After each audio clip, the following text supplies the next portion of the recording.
Welcome to the Cerebral Edge with Coach Kris. I'm your host, Coach Kris, here on 1040. And today I have my good buddy, Dave West on. Welcome to the show, Dave. Hey, Kris. How are you? Good. How are you? Oh, I'm good, man. Partially thanks to you. I appreciate that, man. So Dave West here is owner and operator of KPPF as well as Mountain Country. So he is a vastly busy guy, to say the least. Yeah, we have 3 radio stations, one in Pueblo, 2 here in the Springs, and then a digital production company. So 4 businesses all in one spot, thankfully. I mean, that's good. But, yeah, it can be stressful. Yeah, no doubt. And we've kind of talked about your stress level a little bit and kind of how that led to some of your issues, right? I think so, man. For years I've suffered from pretty bad migraines. Paramedics once told me that was the worst migraine I've ever seen anybody have. When a paramedic tells you that, you're like, oh, well, I guess they're pretty bad. They send me to the ER. They're really debilitating. And I've had a lot of, I've gone to a neurologist. I've gone to multiple chiropractors. I know you work closely with chiropractors. Absolutely. And I've got some relief, limited relief from them, but you really honed in on an issue in my shoulder that was causing, I think, the migraines to happen, along with the stress too. But man, to not have the migraine since I've been working with you has been a godsend. That was the coolest thing. I think after we were training together for about 12 weeks, I looked at Dave and I go, "When's the last time you had a migraine?" Yeah. Right? And he goes, "Huh?" And he had to think about it. Can't think of the last time. So it's been great, and I don't know what all you want to get into today during the show, but the breathing techniques that you've brought me for stress. You want to talk about the box breathing for a second? Oh yeah. So here at the Cerebral Edge, the whole idea is that we give you the edge to be 1% better every day. So I think box breathing would be something great to get into, and we can get into that a little bit later. Okay. But first, let's talk a little bit about what your hobbies are a little bit. Oh, mountain climbing. Yeah. That's pretty anything to do with mountains. Mountain climbing, sliding down mountains. I love the mountains. Yeah. So it's a physical thing. And this isn't like small, like dune mountains. These are like 14ers, and Dave has an awesome goal for next year that I'm training for, to where he is going to be going to, I believe, Chile, right? Yeah, down near Chile. Down near Chile? I can't think of the exact. Now you got me off. You got me off my Argentina. Argentina? Yeah, Argentina. Is that by Chile? I think so. I think so. I don't have a map in front of me. I don't either. I'm not real good with South America, but it's a 22,000 foot mountain. It's the tallest mountain in outside of Asia. Mm-hmm. They got the big ones over in Asia, Mount Everest, that everybody's familiar with and whatnot. I've been climbing most of the 14ers here, a whole ton of 13ers here in Colorado. I've climbed in Washington. I've climbed in Nepal. And it's been my goal to climb a mountain above 20,000 feet. I don't think I want to go to 29. Everest is a death trap, so I don't think I want to do that. They just leave bodies up there too. They just leave you up there. But what I wanted to do was see if I could, because I've been to 18.5 and I did okay at 18.5, and that 20,000 mark has been a goal for a while, and I thought, man, next year is the time to do it. What is the tallest one that you've climbed so far? 18.5. 18.5. Yeah, it's in Nepal. It's right 7 miles from Mount Everest. So I got a great view of Mount Everest. Wow. But I was still 10,000 feet plus below the summit of Mount Everest at 18.5. Well, all right. We're on the Cerebral Edge with Dave West here as my guest on KPPF 1040, and we will be right back. Welcome back to Cerebral Edge with Coach Kris. I'm Coach Kris here with Dave West, owner of Mountain Country KPPF, an avid mountain climber. Mm-hmm. I like mountain biking too. Mountain biking. Anything with a mountain in it, I think I'm good for. Right. Yeah. Yeah. Anything that has mountain. That's why it's called Mountain Country, right? Mountain Country. That's why we call the country station Mountain Country. That's right. We were talking a little bit before the break about my goal to climb a big mountain in South America. And as you get more higher and higher in altitude, breathing is going to become even more important than it is right now. Absolutely. And right. you and I have been going over these breathing techniques. You had me, the phone thing is the best thing. I've got these reminders right there. It is right there, right now. Yep. Breathe. Yep. And talk a little bit about what's the difference in just regular breathing and what I'm doing here with my exercises. So basically what I'm having Dave do, right, is what a lot of people get into, which is more of a chest breather scenario, right? Like if you take a deep breath and your chest goes up. And your chest goes up. So if you put your hand on your belly, hand on your chest, you take a deep breath in, see which hand moves first. Is it your belly hand or is it your chest hand? And about 90% of people, it'll be their chest hand. And I'm going to take this back a little bit, back to 1830 by a guy named George Catlin. And he was a lawyer in New York and decided, he's like, well, you know what? I'm sick of being a lawyer. I'm going to follow my number one passion, which is painting, right? Oh. So he was on the East Coast, right? Because 1830s, everybody's on the East Coast. That's where everybody lived back then, right? They hadn't migrated yet. They hadn't migrated out to the West yet. So what he did was he just got sick of painting aristocrats. So then he's like, I'm going to go live with the tribes and paint the tribes because I think it'd be fascinating and fun. Oh, wow. So back then, right, they were very welcoming, letting people come in and live with them before we manifest destiny to them. And to, the natives were very, they didn't realize. Yeah, they didn't realize exactly what was going on. So what he did was he started painting them and he noticed that every native had really prominent facial features. All their teeth were straight and they kept their teeth into adulthood. And a native cradle, if you've ever seen it, they're all strapped in, but they have a slight head tilt on the back. So that way the chin's just tucked just slightly, right? Which keeps the airway open. And when the babies would start to breathe with their mouths open, they would pinch their mouth shut. So that way they would nasal breathe. Mm-hmm, mm-hmm. And that's our natural breath. The way we should breathe is through our nose and comes down. That helps bring that down into the belly to get that belly breath going on. So when he would ask the natives, how come you guys do that? And they'd say, well, if we breathe out of our mouth, it makes us weaker. Right? Wow. And there was an awesome strength and conditioning article wrote by Charles Poliquin back, I think it was 90s. Don't quote me on that, 90s, 80s. And he had a really good article called Shut Your Mouth and Train, right? Oh. Which basically would help recovery between sets.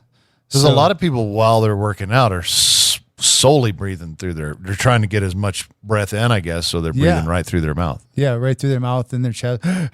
Yeah. Which isn't, you should be able to use your whole cavity, your upper respiratory and lower lobes, both. But what happens is people rely too heavily on that upper lobes, and all of a sudden they get tightness in the neck, which leads us to you with your migraines that you were having. Yeah, tightness in the neck's where the migraines would start from. I could feel them. Yeah. I could feel the tightness in the neck. Oh, boy, here we go. Right, here we go. And next thing you know, you said you're on the floor for, or going to the ER. Yeah. Yeah. I mean, you had one story of when you were laying on the floor and your wife came in and tripped over you. Yeah, that was Christmas Day. Yeah. What a Christmas. It was great. Huh? What a Christmas. Christmas Day, I woke up with a migraine. I was in the dark, and my wife tried to come in and help me. She falls on me. Full weight of her falls on my face. It took my mind off the migraine for a minute, but that's not the way you're supposed to do it. That's not the way it's supposed to happen, right? And then through assessing you, right, we first thing we did was we assessed your breathing, where you're breathing from. Right. And then we also assessed your balance. Which is important for everybody, but especially in mountain climbing. Mountain climbing. Pretty important. Right. And it has a lot to do with posture. And also what people don't realize is that inner ear has a massive effect on your extensor muscle tone. So things like glutes and hamstrings and back muscles, right? Because what are you using to climb up that mountain, right? Your butt. Yeah, those big muscles right back there. And you have your cane and your sticks and you're pulling yourself through a little bit, and that's mainly your back. Yeah. Right? So if your inner ear's off, then that musculature is not going to be as proficient as it should be. It's crazy how the body works and how it's all tied together. I mean, it's really well designed. Yeah. I mean, I was talking with somebody the other day, and I said, when I started looking at the body neurologically instead of just biomechanically, which biomechanics matters 100%. Sure. Right. But when you start looking at the body neurologically, you start looking at the whole picture and not just, a specific spot. Because a lot of people would probably look at your shoulder and go, okay, well, you need a TENS unit on that, I've tried those. You're right. Didn't do it. Yeah, you might need just to strengthen the back musculature, right? And then you could probably strengthen it for a long time and still have that very forward head posture and everything like that.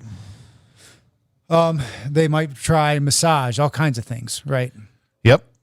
But instead of taking a step back and going, okay, what's the real underlying issue, right? What's going on? That's why I sit people down and I really go into a structure of what's your life like? Right. Right. What's your posture look like? Right. Do you have problems reading? Right. Do you have problems standing up straight? Right. I watched your gait, how you walking. How you walk, right. So I'll take a look at all that. And it's all information, right? Nothing's good or bad, right? It's just taking information. Right. So when I say things like you had like that shark bite that looked like it was taken out of your right trap, right? Yeah, right. I had my shoulders. If you looked at one of my shoulders looked kind of normal, and then the other one had a dip in it. You know, it had like a shark bite, taking a chunk out of my shoulder. Right. And I did. What's funny? After working with you, I thought I would have to build that shoulder muscle up, but no, it just came out. We didn't build up a shoulder muscle that wasn't there, did we? I mean, to an extent, a little bit through carries and things like that. But ultimately, what we did was we fixed the breathing, which we're going to get into here in a second, okay. Right? Which then helps posture, right? And I'll talk about the diaphragm muscle and things like that and how it affects that mid back and shoulder function. But is not only that, but also that inner ear problem, because when people have an inner ear problem, a lot of times they'll have that crooked head. Right? Oh, okay. Because their inner ear is telling them they're moving one way, vision system's telling them this is straight, so all of a sudden your body compensates for that. And you kind of get that crooked head going. Yeah, and you kind of get the crooked head, or I've seen body twists going on, or all kinds of different things in my experience working with people. Right. Should we launch into breathing now? Yeah. Jump into that, and it's so strange. I mean, again, I've tried lots of different things, and simply breathing correctly has made a huge difference. I mean, and I can feel a difference now that you have me on the timed breathing, where I take a minute every few times, 4, 5, 6 times a day, and I concentrate on my breathing. I feel a world of difference. Right. And that's part of that habit building piece, right? Because I was noticing for a long time, I'd give people these drills and they'd be with me and be like, yeah, I feel great when I'm with you. And then when I'm gone, I start to feel bad again. Feel really good on Tuesdays and Thursdays, but Monday, Wednesday, Friday, Saturday, and Sunday, not so much. Right. And then I was talking to a colleague of mine, Dr. Wood, and he goes, well, why don't you just sit down with them and have them put it in their phone? And I was like, that's a novel idea. It's a really good idea. Right? Yeah. Everybody has a phone with them, right? Yep. It all pings all the time, right? So I just started doing that with people, sitting them down, being like, okay, I want you to pick 3 times a day, and it's only be 5 minutes, right? Right. Just a few minutes. And I don't care if you're having the worst day you could possibly think of. I want you to put times in there that you can do it no matter what, right? I don't care if your whole world's falling apart. You have times that you can do this. Yeah. Because it's 5 minutes, right? And a lot of times, if your world's falling apart, you should probably you really need breathing, it. Right? Yeah, you're gonna feel better once you're through with the breathing techniques. Yeah, right. So one breathing technique I have, which is on my YouTube page, Cerebral Edge Performance YouTube, is the RPR, the rubbing, right? The diaphragm wake up. Yep. So the diaphragm is massively important, especially with shoulder function. Can even stem as low back pain, right? Because that diaphragm separates your upper and lower cavity, right? So right underneath your ribs is where it goes, and it's like this big parachute muscle, right? Okay. And when that doesn't get used, right, and how it gets used when it contracts, it kind of comes up, kind of like a dome, right? And then when it relaxes, it comes down flat, right? And that's what helps pull the air in and out of your lungs, okay. Right? And people won't use that a whole lot, and they'll use their secondary musculature, right, for breathing, which is things like your pecs and your neck and your scalenes and all the musculature around higher and the upper body, right? Okay. So then, you listen for things, people saying, I have a chronically tight neck, or, I have a chronically, bad shoulder, things like that. And then you sit there and you'll go, okay, well, let's do the RPR for the diaphragm, and then bring your hands in what I call is Superman breathing or fat breathing, right? Okay. I'll have people put their hands between their ribs and their pelvis, and I'll have them breathe in their nose and expand that belly, right? And you want to have your hands down there so that you can feel that you're moving down low rather than up top. Yep, and it gives you a target to breathe into as well. Yeah. Right, because it gives you kind of information. Right. Of where you're breathing into. Like I'm trying to expand this down here, and so absolutely works real good. Yeah, it works. It works fantastic for athletes. For everybody I think is an athlete, right? Because everybody uses their body in one way or another. In one way or another, you're using your body, right? And if you don't take care of it, it's going to rebel against you, right? So you have the explanation on a video on the YouTube? Yeah, on the YouTube. Yeah, there's a 3-part series I have on breathing, actually. So, okay. So you can go through all 3 parts. I mean, they're not very long videos, so take maybe a minute or 2 out of your day. And it would make a massive difference. Well, I said it before, and I'll say it again. If you don't think breathing's important, just stop doing it for a little bit. Yeah, and then what I say is the brain survives off of 2 things, right? Fuel and activation. The 2 primary fuel sources for your brain is oxygen and glucose, right? We can go quite a while without eating, right? Okay, right, sure. A month or so, right? How long can you go without breathing? Not so, a few seconds. That's about it. So, right. Awesome. Well, go to Coach Kris's YouTube and try it. I mean, it's breathing. Mm-hmm. It's just breathing better, and you'll be amazed at what a huge difference it makes. Yeah, absolutely. Especially for sports performance or just everyday stress, right? Because Dave has tons of stress when it comes to I have a little bit running. of stress, yeah. Running with 3 stations, and I can always assess him when he comes in just by walking if he's having a good day or not. And I always ask what I call a rhetorical question. How you feeling, Dave? Yeah. And sometimes I think I'm feeling fine and I'm good. And I really do think I'm okay. Mm-hmm. But then you're like, let's do some work here. Right. And then some days I'm obviously, man, dude, I'm beat up. Right. Like the last time I saw you last Thursday, I was beat up. I didn't even want to go in. Right. I was tired. I was depressed and hungry and mad and sad and all of that at the same time. When we got finished, though, I walked out feeling great. Oh, absolutely. I think, and I was telling you this earlier, that's the struggle that most people have going to the gym, is that battle in their mind before they walk through the door. Yeah. Once they're through the door, it's game on. Right? Yeah. Well, here we are. Yeah. Might as well do it. But you're right. There is something about that's like your brain is telling you, nah, you're too tired. Oh, you didn't eat good enough. You've got too much work to do. Take a couple minutes for yourself. All the stories you can tell yourself, right? Yeah. I mean, and it's literally your brain rebelling against you, because you have to look at the primitive organ we're dealing with, right? Because that's going to take a lot of calories. That's going to be really hard. Yeah. Right. I don't want to do that. I don't want to do that. And it's not really your conscious. It's that subconscious, that lizard brain that I talked about before, right? Going, that is dangerous. It's threatening. So let's not do it. So let's not do that. Yeah. That hurts. Sometimes hurting is good, So box breathing, can we get back to that? Yeah. Because I know there's a lot of people who deal with anxiety and stress, and that's above like what I deal with. Like your day-to-day stress and work is one thing, but when you're laying in bed at night having a panic attack, that's a different thing. Well, I mean, just look around Colorado Springs, Dave. I mean, how many people do you see that are just stressed out of their mind, right? Everywhere. They're looking, going, am I going to lose my job tomorrow, right? Can I take care of my kids?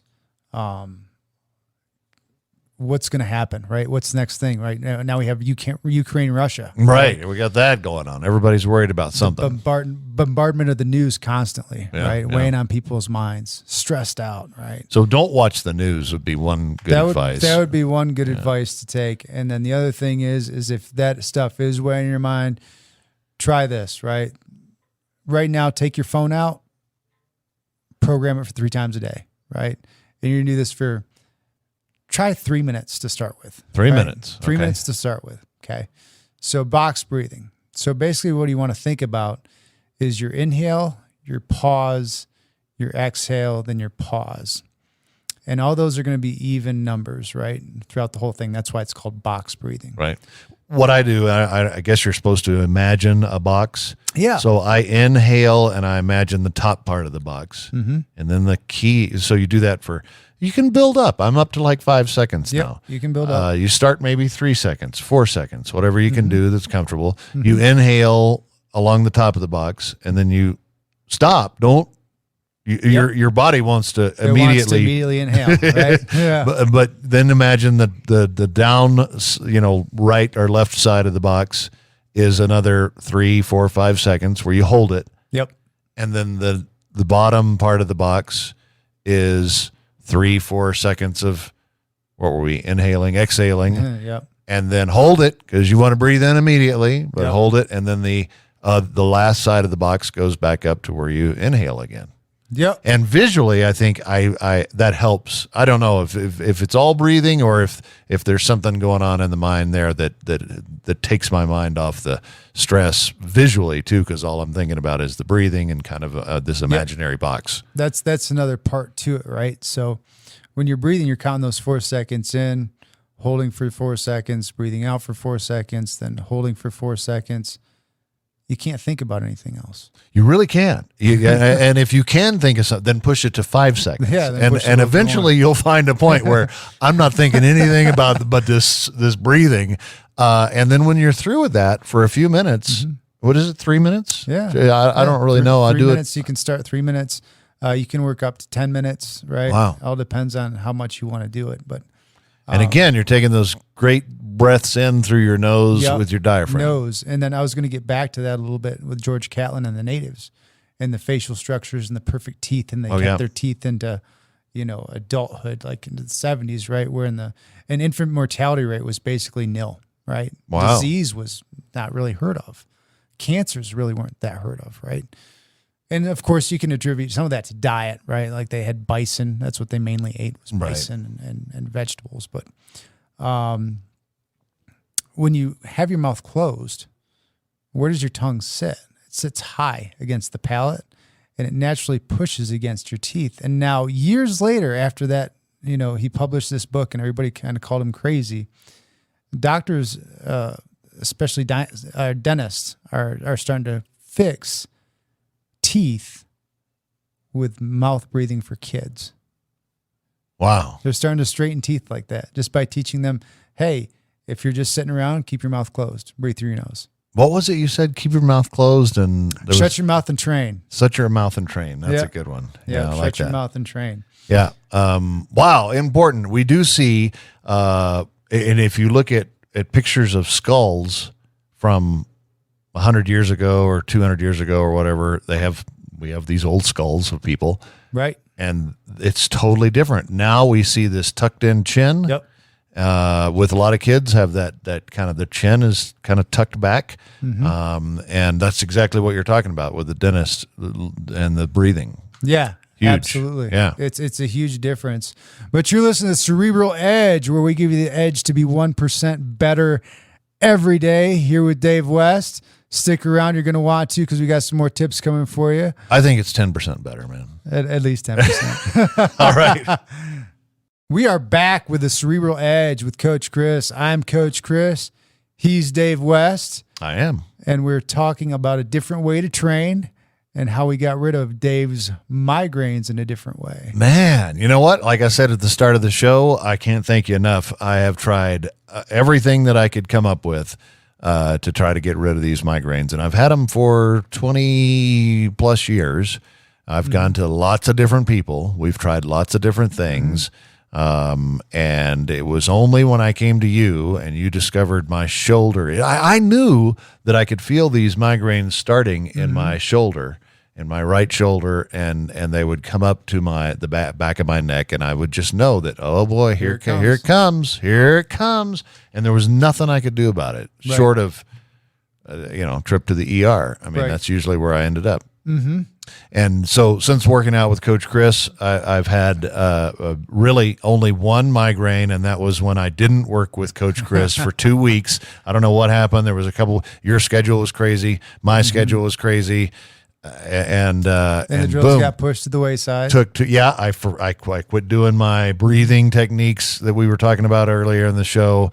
You'll have to do the eye thing sometime on a show, because that's incredible too. Yeah, the eye exercises that Coach Kris will put you through. You know what? I would encourage anybody, regardless of age, to go work out one time with you and just see that. The cool thing that I like about what Kris will do, let's say you have me doing a push-up or something, just something basic, right?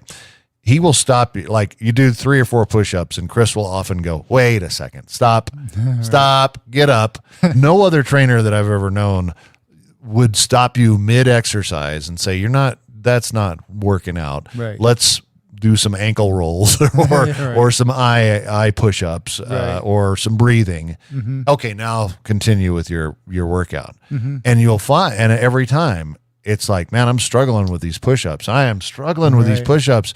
And then we do whatever it is.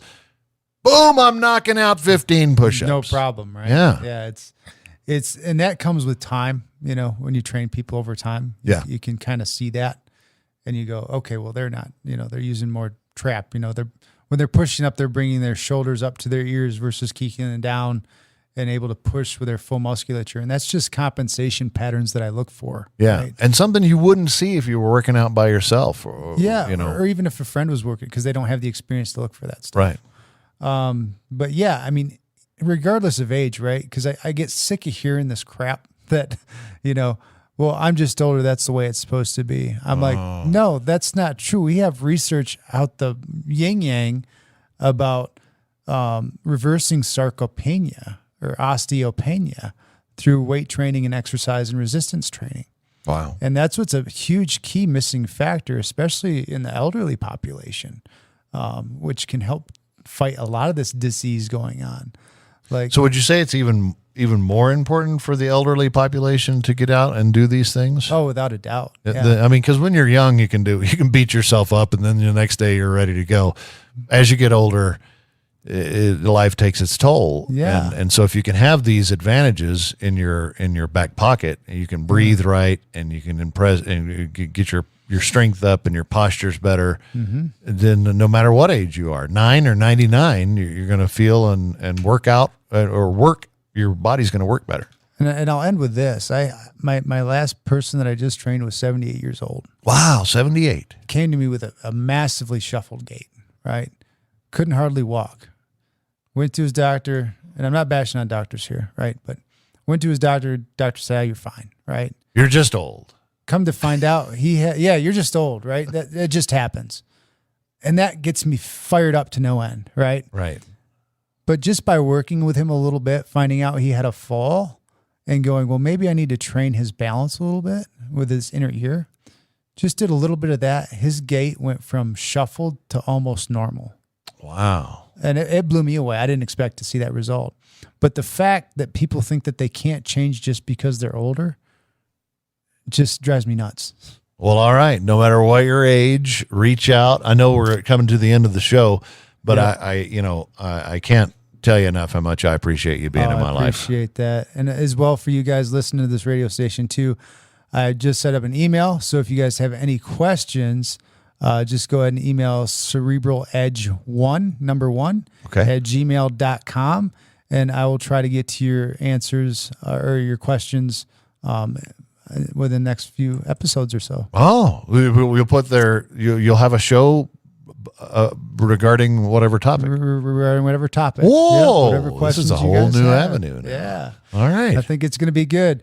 So you're listening to the Cerebral Edge with Coach Kris, where we give you the edge to be 1% better every day. Thank you for spending your afternoon with us, and we will catch you in the next episode.